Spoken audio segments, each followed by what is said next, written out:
ఏం భయపడకండి, మీరు ఇక్కడ కూర్చున్నారని ఏం కాదు. 3 ఏళ్ళు అయితే మిమ్మల్ని ఏం ముట్టని బేఫికర్ ఇక 3 ఏళ్ళ తర్వాత ఇక మళ్ళీ మా గవర్నమెంట్ వస్తుంది కాబట్టి మళ్ళీ నేను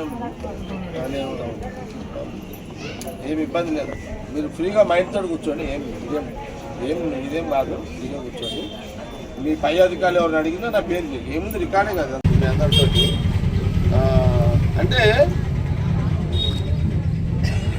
ఎందుకంటే నా రాజకీయ ప్రయాణము కష్టంతో కూడుకున్న ప్రయాణం. నేను కులం పేరు మీదనో, నేను కులంతో వచ్చిన నాయకుడు కాదు. రాత్రి కూడా జెండాలు కట్టి పగలు ధర్నాలు చేసి ప్రజల మెప్పుతోడు వచ్చిన లీడర్ని జగ్గారెడ్డి.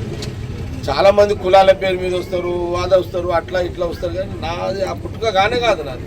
కాబట్టి ఈ గెలుపు ఓటంలో నన్ను ప్రభావితం చేయాయి.